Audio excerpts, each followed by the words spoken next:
더불어민주당 이재명 대표를 흉기로 습격했던 60대 김모 씨에게 징역 15년의 중형이 선고됐습니다. 재판부는 선거제도와 민주주의를 파괴하려는 시도라며 양형 이유를 밝혔는데요. 주요 이슈와 법적 쟁점을 김성수 변호사와 짚어봅니다. 어서 오세요. 어서 오세요. 안녕하세요. 네, 지금 검찰은 20년을 구형을 했고 1심 재판부는 지금 15년을 판단했는데 어떻게 보셨습니까?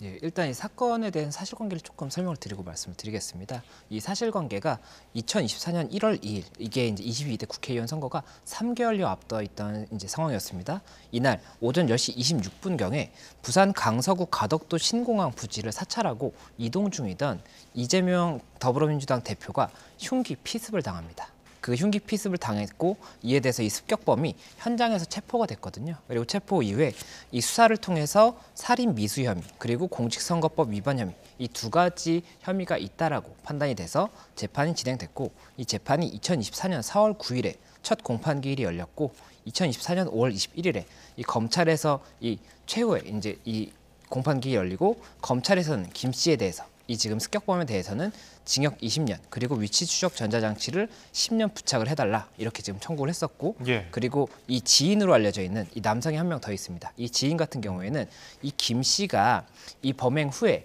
이 본인의 남기는 말이라는 메모를 언론 등에 이제 발송해달라고 부탁을 받고 알겠다라고 했던 사람이거든요. 이에 대해서는 이제 검찰에서 이 부분 방조 혐의가 있다라고 해서 방조범으로서 또 징역 3년을 구형을 했었는데 이와 관련 오늘 1심 재판부에서는 이 김 씨에 대해서 징역 15년 그리고 이 지인에 대해서는 징역 1년 6개월에 집행유예 3년을 선고했다는 그런 소식입니다. 그래서 이 검찰에서는 20년을 구형을 했었는데 15년이 선고가 되다 보니까 법원에서 뭐 어떠한 참작 사유가 있었던 것이 아니냐 이런 이야기가 나오고 있는데 현재 보도되고 있는 내용으로만 봤을 때는 일단은 법원에서도 이번 이 사건에 대해서 이 개인의 생명권을 침해하는 굉장히 중한 범죄일 뿐만 아니라 이게 지금 공직선거법상의 이제 선거의 자유를 방해하는 그런 행위라고 봤기 때문에 이 부분도 굉장히 중하다. 이렇게만 지금 설시를 한 것으로 보이고 이 뭐 다른 뭐 반성의 사유라든지 이런 것들을 추가적으로 뭐 참작할 수 있다는 얘기가 안 나오고 있기 때문에 이런 부분이 없음에도 불구하고 15년을 선고한 것이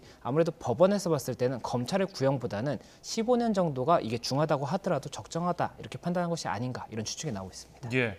습격범 김 씨, 이재명 전 대표에게 사과의 뜻을 밝혔지만은 검찰은 이게 진정으로 반성하는 모습이 아니다라고 했었거든요. 재판부에 엄중한 판단을 요청한다고 얘기를 했었는데 이런 것들이 반성을 제대로 하고 있지 않다는 검찰의 이런 주장이 5년을 좀 줄게 만든 그런 요인이었을까요?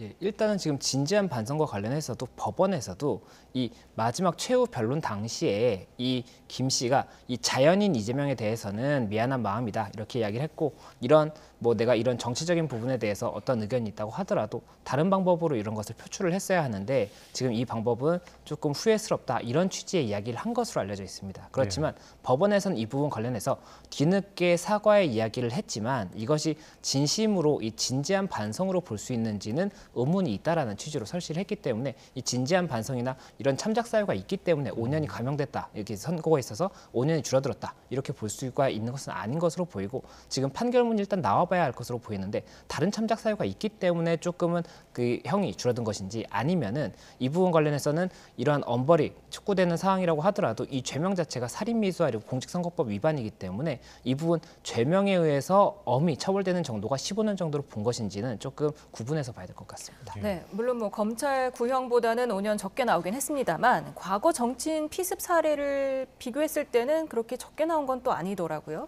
예, 맞습니다. 과거 사례 같은 경우에 이제 박근혜 전 대통령 같은 경우에 이 피습을 당해서 커터칼로 이 얼굴 쪽에 상해를 입었던 사실이 있습니다. 그리고 그때 당시에 상해죄로 징역 10년이 선고가 됐었거든요. 그리고 리퍼트 전 주한 미 대사 같은 경우에도 이 피습을 당했었고 당시에는 징역 12년이 선고가 됐었습니다. 그래서 이번 사건 같은 경우는 15년이기 때문에 이보다 더 중하게 처벌된 것이 아니냐 이런 이야기가 나오는데 이 박근혜 전 대통령 같은 경우에는 죄명 자체가 상해죄였기 때문에 이 부분이 완전히 동일하다고 볼 수는 없는 것이고 또 리퍼트 전 주한 미 대사관 같은 경우에는 이때 당시에도 살인 미수로 죄명이 이제 처벌이 됐었지만 이때는 공직선거법 위반이라든지 이런 부분이 없었거든요. 그리고 이 사실관계에 있어서도 뭐 피고인이 뭐 이후에 반성을 한다든지 이런 참작 사유가 있다라고 한다면 이 부분도 형에 있어서 조금의 변동이 있을 수가 있기 때문에 이 동일하지 않은 사실관계에 대해서 동일하지 않은 판결이 나온 것이어서 이 부분이 뭐 어떻게 비교를 꼭 해야 된다 이렇게 볼 수는 없는 것 같습니다. 예.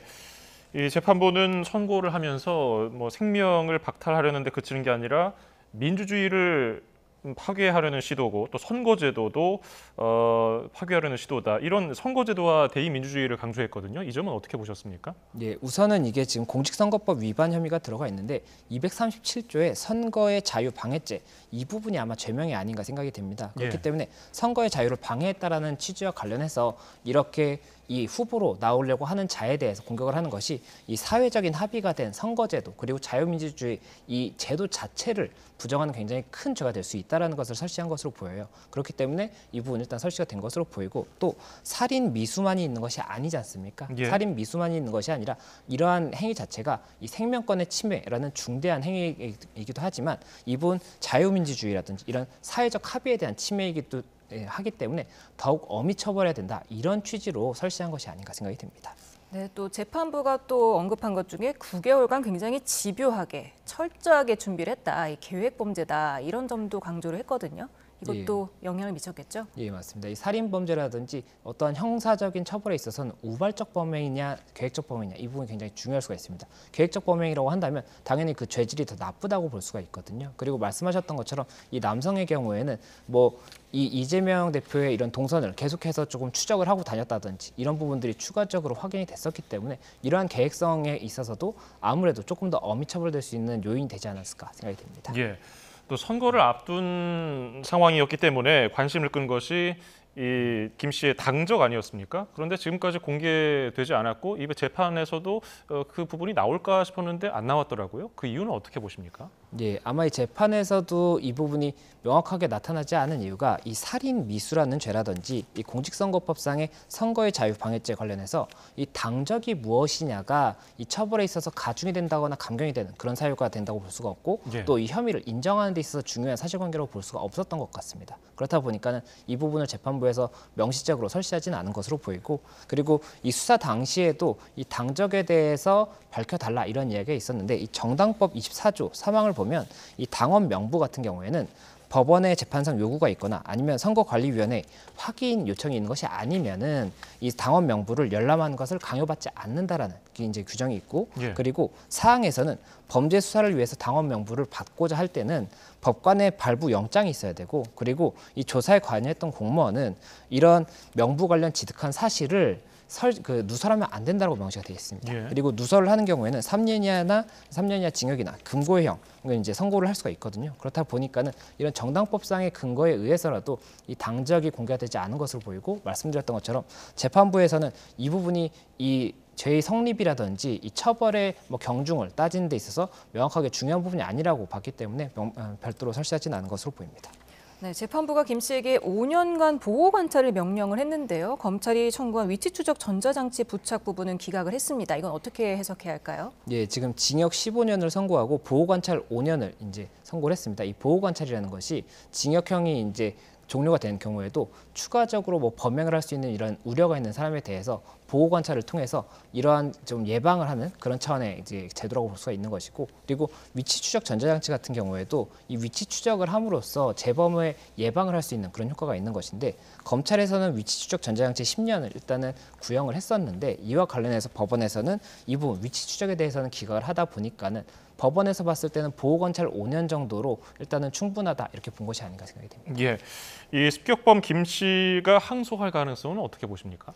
예, 일단 습격범 같은 경우에는 이 형량에 대해서 어떻게 받아들일지 지금 명확하지 않기 때문에 항소 여부를 예상하기는 좀 어려운 것 같습니다. 다만 검찰의 입장에서는 구형보다는 일단은 낮은 선고가 이루어졌기 때문에 이 항소할 가능성이 높다라고 예상이 되는 부분이 있고 특히나 이게 사안이 굉장히 좀 중하지 않습니까? 예. 그렇기 때문에라도 항소를 통해서 구형했던 그 구형량이 인정될 수 있도록 노력하지 않을까 생각이 됩니다. 네, 또 메모를 받았던 지인은 그 징역 3년을 구형을 했었는데 검찰이 집행유예가 나왔단 말이에요. 검찰이 또 항소할 가능성도 있지 않겠습니까? 예, 이 지인 같은 경우에 지금 보도가 나오는 것을 봤을 때는 본인은 항소하지 않겠다라는 뜻을 비친 것으로 보이는데 다만 이 부분 관련해서도 검찰에서는 고민을 해볼 수가 있는 것이 이 부분에 대해서는 죄가 인정되느냐 여부도 굉장히 중요한 부분이었거든요. 그런데 죄는 인정됐기 때문에 검찰에서 이것이 소기의 목적을 달성했다라고 본다면 항소를 하지 않을 수도 있겠지만 만약에 이 부분에 관해서도 지금 실형이 선고됐어야 된다라고 판단을 한다면 이번 항소할 수가 있기 때문에 이 부분도 별도로 지켜봐야 될 것 같습니다. 예,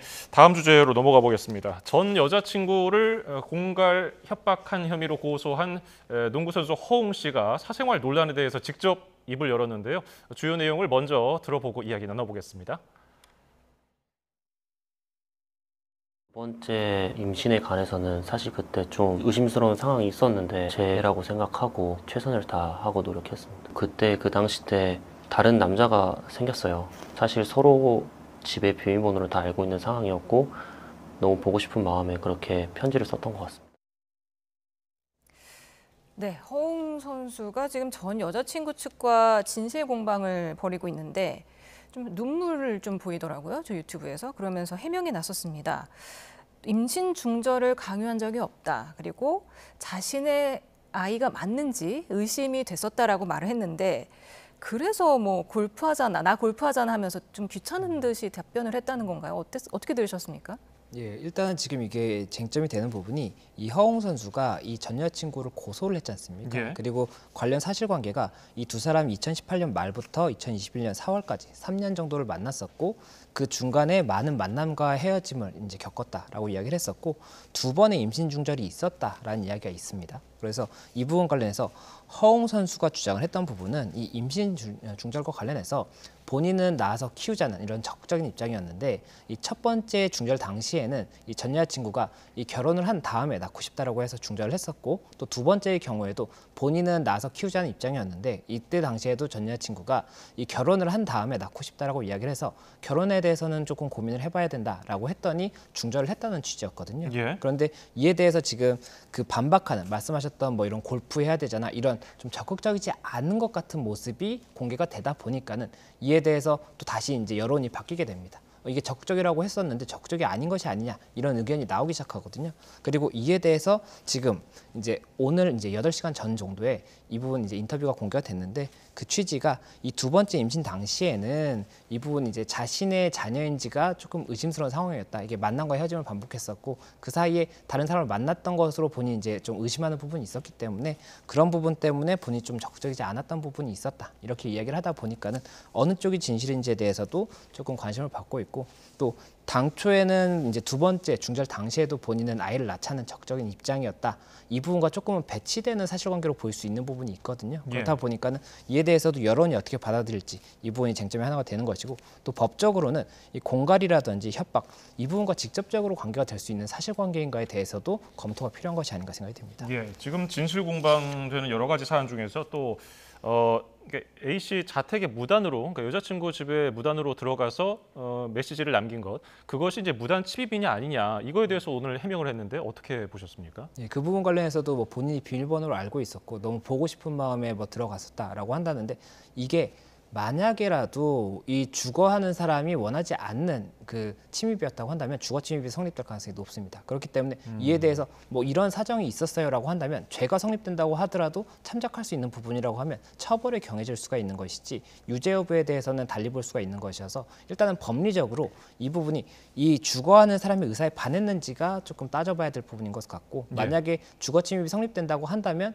그때 처벌의 경중에 대해서는 별도로 수사기관에서 판단하지 않을까 생각이 됩니다. 허웅 씨 말에 따르면 당시 그 전 여자친구였다고 했습니다. 헤어지고 다른 남자친구를 만나길래 다시 만나고 싶은 마음에 집을 찾아갔다고 그렇게 말을 했거든요. 그럴 경우에는 무단 침입 아니겠습니까? 아무리 자기가 비밀번호를 공유하고 있던 사이라 할지라도 이미 헤어진 사이인데 말도 없이 들어와서 이렇게 식탁에 메모를 남기고 왔다는 거는 무단 침입이 인정될 가능성이 높아 보이는데 그렇다면 어떤 처벌을 받겠습니까? 인정이 되면? 예, 만약 주거 침입이 인정된다라고 한다면 이제 형법상의 주거 침입에 의해서 처벌이 될 수가 있겠지만 일단은 명시적인 의사에 반했는지 여부가 다른 남자친구가 있었다라고 해서 반드시 명시적인 의사에 반했다라고 볼 수 있는지는 조금 구분해서 봐야 됩니다. 이게 그때 당시에 만남과 헤어짐을 굉장히 많이 했었고 다른 이성을 만나는 것으로 보인다고 하더라도 또 이 사람이 오는 것을 뭐 바라는 듯한 대화가 있을 수도 있는 거거든요. 그렇다라고 한다면 이 의사에 반했다라는 부분이 이제 깨질 수도 있는 부분이 있기 때문에 이런 사실관계를 전체적으로 봐서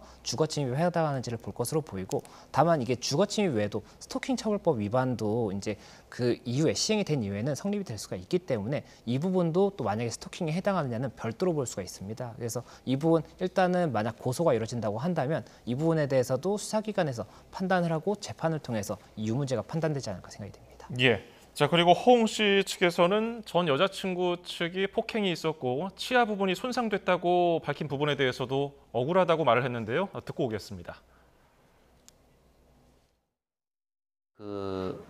그때가 호텔 그 옆에 사이드 쪽에서 그런 일이 일어났는데 서로 다툼 속에서 그 친구가 이제 저를 잡았는데 그거를 뿌리치는 사실 과정에서 그 친구가 라미네이트를 했는데 그 손에 맞았어요.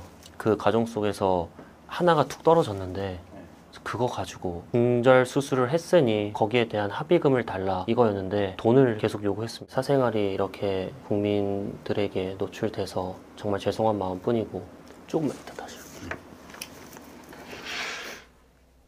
네, 지금 눈물을 흘렸습니다. 허웅 씨 주장에 따르면 뿌리치다가 라미네이트 이 부분이 있죠. 치아 부분이 깨졌다는 건데 이 폭행이 아닌 정당방위로 볼 수 있는 걸까요?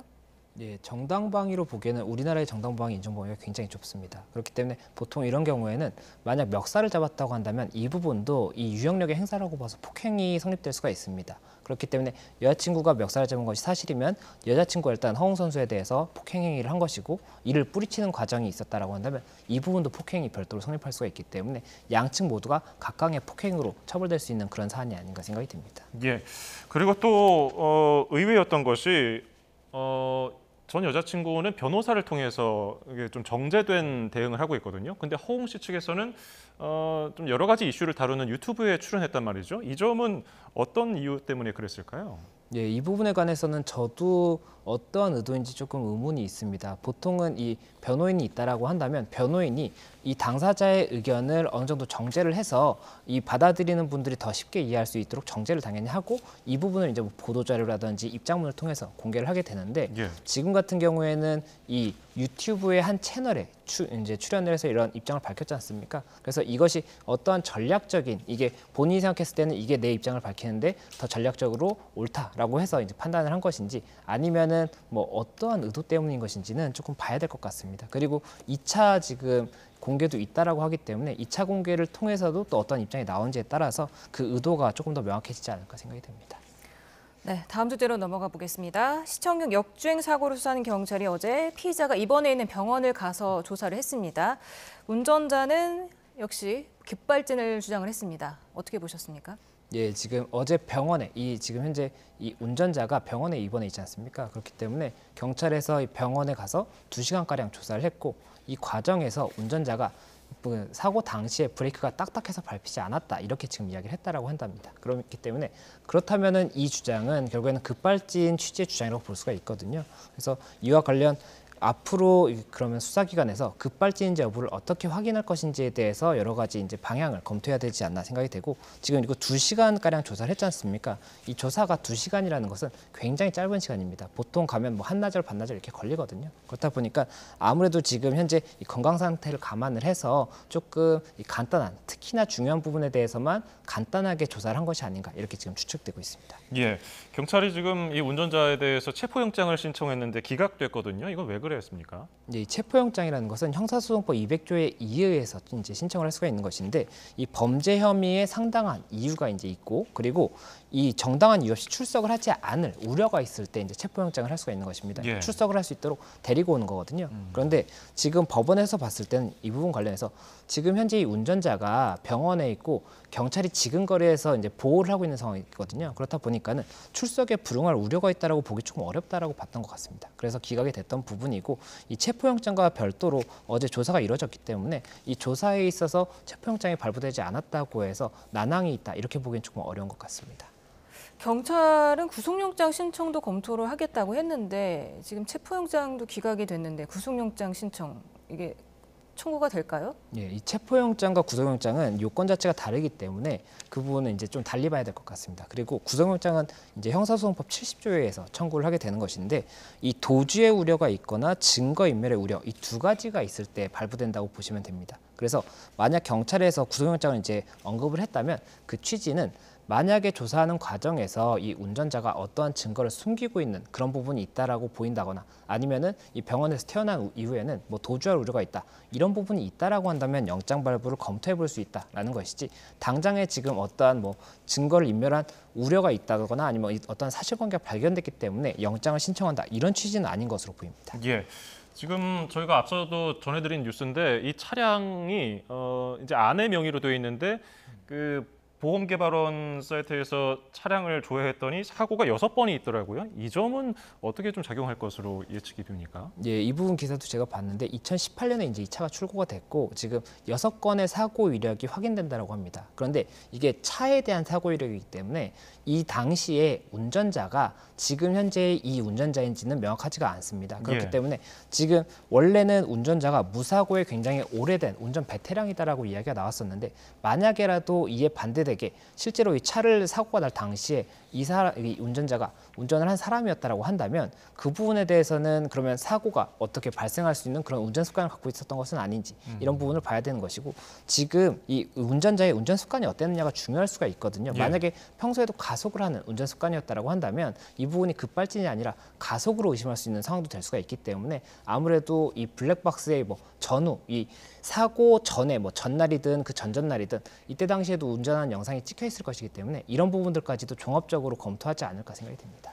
네, 또 역주행 참사 원인이 부부싸움에 있는 거 아니냐 이런 루머도 계속해서 나왔습니다. 그런데 경찰이 그 CCTV 영상을 확인했더니 물론 음성은 없었기 때문에 둘이 어떤 대화를 나눴는지 정확치 않지만 그냥 평범하게 걸어가는 듯 보였다 이렇게 발표를 했거든요. 어떻게 보셨습니까? 예, 초반에는 저도 그 이야기를 들었습니다. 이게 부부싸움에 의해서 화가 나서 가속을 했던 사고였다 이렇게 이야기가 나왔었기 때문에 이 부분 사실관계가 필요하겠다 이렇게 생각을 했었는데 지금 현재 경찰에서 입장에 나온 것은 이 호텔에서의 엘리베이터 그리고 주차장에서의 CCTV를 봤을 때는 음성은 녹음돼 있지 않지만 그 두 사람이 그냥 평범하게 걸어가는 모습만 찍혀 있지 다투는 모습이 보이지 않았다라는 취지인 것으로 보이고 예. 또 블랙박스가 있지 않습니까? 차량 내부 블랙박스에는 음성이 녹음이 된 것으로 보이는데 그 블랙박스에도 아마 뭐 다투는 내용이 따로 들어가 있지는 않았던 것 같습니다. 예. 그렇다 보니까 경찰에서 그 부분 관련해서는 사실관계가 아직 명확하지 않기 때문에 그런 이야기를 하는 것은 자제해달라 이렇게 요청한 것으로 알려져 있습니다.